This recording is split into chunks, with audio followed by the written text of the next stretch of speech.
సోదరి రక్షణ పొందకపోతే ఇదే రక్షణ దైవం, రక్షణ పొందుతుంది. ఒప్పుకో. ఈ సమయం మారే దాటిందంటే నీ జీవితంలో నువ్వు అన్ని కోల్పోయినట్టే, అన్ని కోల్పోయినట్టే. రక్షణ పొందుతే అన్ని నీకు ఇస్తాడు. స్థిరంగా ఉండగలగా మంచి రోజులు, మంచి దినాలు, మంచి సంవత్సరాలు నువ్వు చూడగలుగుతావు.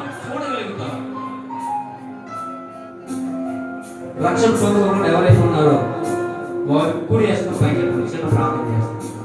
బాప్తిసం పొందుకోకుండా ఎవరైతే ఉన్నారో, బాప్తిసం పొందుకోకుండా ఎవరైతే ఉన్నారో ఒకసారి సిగ్గుపడద్దు. చేయి పై కట్టండి. బాప్తిసం ఎవరు పొందుకున్నారు, బాప్తిసం ఎవరు పొందుకోవాలనుకున్నారు చేయి పై కట్టండి. ఖచ్చితంగా మీ కొరకు ప్రార్థన చేస్తున్నాం. ఇదే దేవుడు నీకు ఇచ్చిన మంచి గడియ. నీ జీవితంలో ఒక కార్యం చూడాలంటే, ఒక మేలు జరగాలంటే, ఒక అద్భుతం జరగాలంటే, నీ జీవితం, నీ కుటుంబం బాగుండాలంటే దేవునికి నీ జీవితం అప్పగించు. ప్రభువా, నేను పాపిని, నన్ను క్షమించు, నీ సాహసం కావాలి, నీతో ఉండాలనుకున్నాను ప్రభువా, నాకు రక్షణ కావాలి ప్రభువా అని అడిగితే ఖచ్చితంగా దేవుడికి ఇస్తాడు. ప్రార్థన చేస్తున్నాను. రాబోయేటువంటి పరిశుద్ధుల వందనాలు ప్రభువా. ఆయన స్తోత్రాలు. రక్షణ పొందడానికి సహోదరి ఉంది, మీరు బాధపరచండి. ఇదే అనుగ్రహం మిక్కిలి సమయం సహోదరి, ఇదే రక్షణేమో. రేపా ఏమవుతుందో తెలియదు.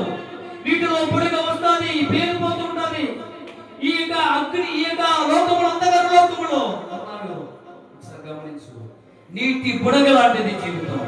గట్టి ఎండిపోతే, తడుపు వాడిపోతే ఈ జీవితం దేవుడికి అప్పగించు.